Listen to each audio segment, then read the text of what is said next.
Welcome to this course on public key infrastructure, also known as PKI. It's been developed by myself, Mark Robson, and my aim here is going to be to educate everybody through a series of lessons, which are scenarios relating to how PKI can be used in the real world. The very first one is going to be the usage of an SSL certificate. So, how do we use it? Now, the scenario we've developed to try and explain this is that we have an individual that's decided to start their very own business and therefore concluded that they require an online presence. Now, to do this, they've decided to build their very first website. And that's a common thing. Businesses build websites to promote their products and services and to become found when people are doing searches for related topics. The individual is also aiming to follow best practices and apply an SSL certificate to the business website. So they've done a bit of research. They found that a really good way to prove that the business website is reputable is to apply a certificate and have that little padlock appear in the top left corner. So what I want to do is explore what's involved with this. So we're going to go through a couple of topics in relation to getting that SSL certificate on a website and how we can generally just make that process simpler. So the topics we're going to cover is where can you get an SSL certificate from? There's obviously going to be more than one place. Which one's the best and why should we go there? How long should an SSL certificate be valid for? Again, it could be for 1 day, it could be for 1 month, it could be for 1 year. Which one of these lengths is the best and why? What types of certificates could be applied in this scenario? There are different types of certificates that can be used and they all have different purposes. So establishing which one is best is quite an important thing. We're going to discuss what a registration authority is, what a certificate authority is, and then we're going to discuss how a certificate can be revoked and what the consequences are. We're also going to explore what happens if a certificate expires. Now, we haven't done anything, we've just left the certificate on the website and it's expired. What's the consequences? What are the repercussions to this? Will our end users see something or will it just be a business problem? Does it matter what internet browser or web server technology we're using? So for example, there are many different devices you can browse the internet on now. You've got tablets, you've got laptops, you've got phones. Depending on which one of these is used, does it matter? Will an SSL certificate render a different result? What about the internet browser? There's Google Chrome, there's Edge, there's Firefox, there's Safari. Will any of them have different consequences? And then being a bit more technical, if I'm running the web server on an Nginx server or an Apache server or an IIS server, does it make a difference? We'll explore these areas. How can we test that the SSL certificate's being applied correctly? It's great that we've went to a certificate authority, we've acquired an SSL certificate and we've proven who we are. But how do we actually get it on a website? How do we apply it? And how do we find out that it's actually there and up and running and working correctly? This is quite important because we need to make sure that we're confident in it. So that way when our users or customers or guests or visitors come and see our website, that they're getting a smooth experience. And, if it all goes wrong, what exactly do we do? Do we start over? Can we fix it? Can we change it? This is something that's quite an important lesson. So once we've done this, once we've gone through all these topics, you'll hopefully have a better understanding of what's going on with getting that SSL certificate onto a website, where it comes from, and what you need to keep an eye on to make sure it keeps running smoothly. We'll then explore further into the PKI architecture when we go to our next lesson. So listen on and enjoy the lesson. Okay, so the first question that we're presented with is where can we get an SSL certificate from? We know we're going to build a website, we know we want to put that little padlock on it, we know we want it to say it's secure and safe. So where do we get the certificate from? Well, to acquire the certificate, it needs to be provisioned by a certificate authority, which is also known as a CA. And in scenario 1, there's a very specific criteria that will dictate which type of certificate authority is required. Now, the first criteria was we're aiming to build a public-facing website for the business. You know, a website that's going to be available on the internet for anyone, anywhere in the world to come and see. It could be in any language, and it could be accessed by any device. So it could be a mobile phone, it could be a tablet or a laptop or a PC. It could even be a computer console on a television. So because of this, there's one thing we can't control, and that is we can't control whether that end device can trust our website or not, because we've got no access over that end device, which results in us having to rely on a public certificate authority, one that will automatically be trusted by a modern internet browser that's accessing the website. If, on the other hand, it was just being accessed internally inside of our network, and all the devices that accessed the website were things that we control, such as business laptops, business PCs, maybe even business phones, we could install technology to say, trust this website because we've built it. But because we can't control a person's device on the other side of the planet, unless they're part of the business, then there's no way to do that with a private certificate authority, and it must be a public certificate authority. If we decided that we don't want to pay the money, we don't want to go with a public certificate authority, and we do want to do it just ourselves, then we could use a self-developed certificate authority, often known as a private certificate authority, or a self-signed certificate. But in doing so, if a person accesses the website where we can't control their device in advance, they will end up with an error on the screen. So, just to cover public certificate authorities, I'll drop a video into this in 2 seconds once we finish this slide, which will show you in your browser where you can view what public certificate authorities are being trusted by your browser. And they'll likely be the same for everybody on the same version of that browser, no matter where they are in the world. Some examples of common public certificate authorities that people do use are Komodo, DigiCert, GlobalSign, and GoDaddy, but by no means is this the extensive list. The list is actually quite big. So we'll go through public certificate authorities in your internet browser now. Okay, so now that we've discussed certificate authorities and the two different kinds, so private or internal certificate authorities and the public certificate authorities, we can start looking at how the internet browser trusts these certificate authorities. So a really good example would be if we went to Google Chrome, and in the URL space we type in Chrome //settings and press return. It will take us to the Google Chrome settings. So this is your browser's settings. And inside of here, if we click on privacy and security over here on the left, it will bring us into the privacy and security section of the browser. And there's a sub menu here where we're going to click on security. So if we click on security, that takes us to the security settings for Google Chrome, your browser. Now, if you scroll down inside of the section, you can see in here there's a section for manage certificates. So if we click on that, it will show you the certificates that your Google Chrome browser has trusted. Now by default, it'll come with your certificates, servers, authorities, and others. And your certificates will be blank or empty, the same with servers, but the most important one is the authorities. The authorities are the public certificate authorities that Google Chrome has decided to trust. The important thing to recognize is that if a certificate authority is not in this list, then by default your internet browser, or in this case Google Chrome, is not going to trust a website that uses a certificate that's been provided by a certificate authority that isn't in that list. So you'll get a warning on your browser saying, are you sure you want to trust this website, because we don't trust it. A really good example is if example.com was built using a certificate provided by Amazon, so this certificate authority right here, you'd be able to access it right now and you wouldn't get any errors. You'd be able to use the HTTPS protocol, it'd load up, you'd have the little padlock, and it'd be great.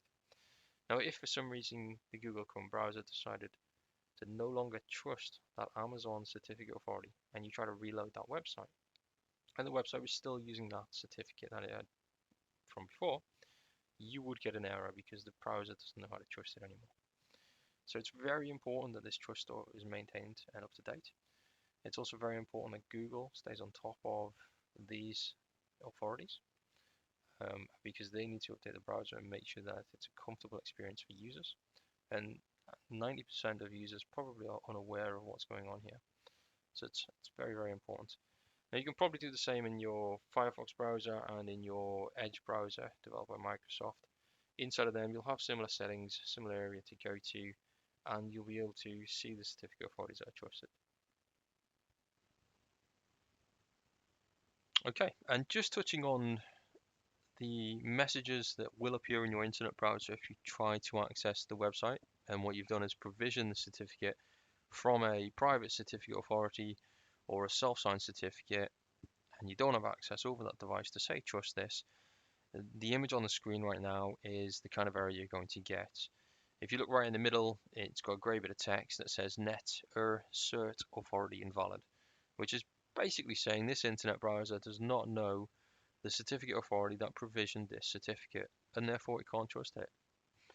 So it's worth noting that if you do go along the private certificate authority and you put it on a public facing site, or you use a self-signed certificate and you put it on a public facing site, any visitors that you don't know, who are guests or just people generally browsing the internet, will end up with this horrible big error on the web page before they can actually access the content of the web page.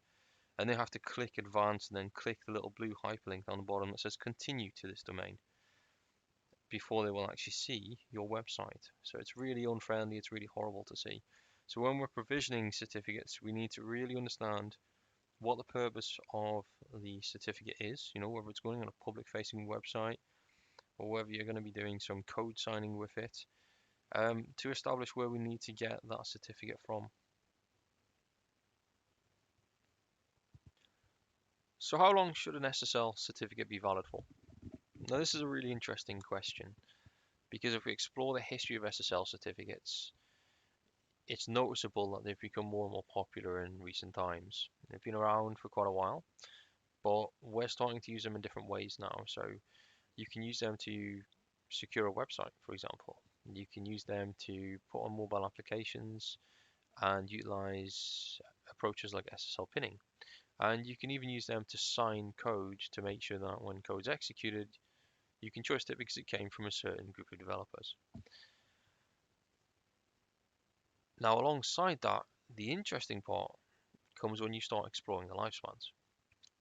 If we look at the example in the little image at the bottom of the slide, it comes from the website archive.org, which is the Internet Archive.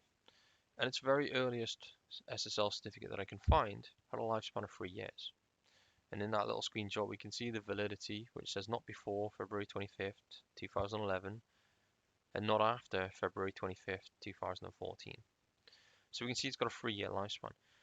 But if we then explore the website now, and we look at a certificate on the website right now, we will find that the lifespan is only for 3 months, about 90 days. So that lifespan's got shorter from 3 years to 90 days, 3 months. The question is why? And it's a really interesting question, which we'll explore later on. In this part of the course, I've mentioned a website called crt.sh, and it's a really good resource for trying to find certificates. So, for example, I mentioned the website archive.org, and if we enter that into the search box on the crt.sh website and click search, what it'll do is it'll go away and it'll search for the history of archive.org and its certificates. So if we give it a minute, we can start seeing the results. So it looks like it's loaded now. So if we scroll right to the very bottom, we will see the certificate that I mentioned in one of the previous slides, where it comes from 2011, it's in February, and it's valid until 2014 February, where it's got that 3-year lifespan. Now if we click on the number associated with it, we can also see the contents of that certificate because they've been archived. And we can see, just like in the screenshot, the validity period of not before February 25th, 2011 and not after February 25th, 2014. Now, I also mentioned that if we go to the most recent version of the certificate that the website has, that it only lasts for about 90 days. Now, the archive website is not necessarily always up to date. So if we scroll to the very top, as you can see, there's a lot of history there. We can see the last one that was logged was 2020 0602 and 2020 08 31. So it's 90 days. It's by the Let's Encrypt certificate authority, but it's from 2020, so it's not the most recent. But alongside looking at archive.org, we can also look at some of the industry changes. So in 2015, the Let's Encrypt certificate authority started up, and they started issuing 90-day certificates. Now that's a free charitable solution to try and promote getting as many websites on the internet to operate in a secure manner using that HTTPS protocol instead of HTTP. And a few years later, we've noticed that the industry is no longer going to allow 3-year certificates. So at that point, you've got around about 2-year certificates that are being generated. And then when we get to 2020, so just a year or two ago, we see the industry change again, and they've went no more 2-year certificates. So at this point, we're looking at more commonly 1-year certificates. So we can see the length of time that the certificates exist for is now dropping. And more people are using those shorter lifespans on certificates. Now, this is not to say that in your private certificate authority that you build inside of your company, that you can't have a 3-year or a 4-year or a 10-year certificate. It's also not to say that inside of a public certificate authority that they won't generate 10-year, 20-year certificates, etc. And you'll notice that when you look at the actual certificate authority's root certificate, it can quite often be 10 or 20 years long. What it means is the end certificate, the certificate that's handed to the client or the customer to go in their technology, is likely to be a year long or shorter. Now, if we explore why having a shorter certificate lifespan is better, there's a couple of reasons. The first one is that if the private key becomes compromised for the certificate, there's less opportunity for that malicious entity to abuse that certificate. So, putting it into real terms, if we had a certificate that lasted for 10 years, and the private key that was used to generate that certificate was compromised after, let's say, 2 years, a malicious entity could then abuse that certificate for the following 8 years before it expires. But if we used a shorter lifespan, let's say we created a certificate that lasted for 24 or 72 hours, it's less likely that a malicious entity would be able to compromise the private key within that period of time. So by the time they get to abusing the certificate, the private key will have expired, and so will the certificate have expired, which means their efforts have been useless. The next benefit is that when you go to revoke a certificate, it can take time. And depending on the duration, it may not even be required. So, assuming we have a certificate again for 10 years, and we want to revoke it because we've identified that it's become compromised. It means we've had to identify it first, that the compromise has occurred. We then need to report the certificate to the certificate authority. The certificate authority then needs to perform some actions to add it to a CRL list or to an OSCP server. And at that point, the browsers can then communicate with the servers and check to see if the certificate is valid. But during that process, the certificate could have been abused. And that process, depending on certificate authority, could take time. So having a shorter lifespan means by the time you've completed that process, the certificate may have already been expired, and as a result, it's no longer a risk. Shorter lifespans also have increased the opportunity for automation to be involved and minimize the opportunity for administrators to forget to renew certificates before they expire. So again, if we use a real world example, if I'm in a company generating certificates and applying them to our technology, and the certificates of last for 5 years, let's say, it's possible that a few things could have occurred. After 2 years of generating that certificate, I've left the company. I didn't document what happened, and I also didn't leave any kind of systems up and running that are checking certificates for when they're going to expire. So there's no handover, someone's came in, they don't have a clue what certificates are where, which means it's possible the certificate could expire. Instead, if we had a shorter certificate lifespan, it's quite likely that we would find a way to automate this, either through procedures or processes or technology, because it's going to need to be renewed on a more regular basis. And it's a hassle. Nobody wants to be doing the same job over and over and over and over again on a highly regular basis. So in the IT world, we're going to look to automate it. So having shorter lifespans on certificates has resulted in newer technology coming out that allows administrators, for example, to go and do that automation, which means they now don't forget to renew certificates when they expire.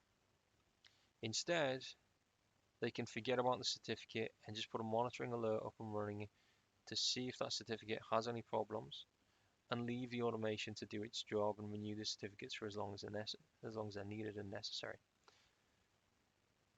Now, the other bonus behind having a shorter lifespan on certificates, which is more of a business bonus or benefit, I would argue, is that if I've got a certificate that's cost me a lot of money and it lasts for 10 years, but halfway through that certificate's life cycle, I'm finding that the certificate supplier is not as reliable as I initially thought, or they've been compromised a few times and I'm a bit concerned about what I've got running.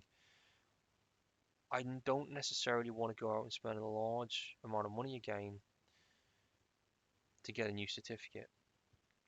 So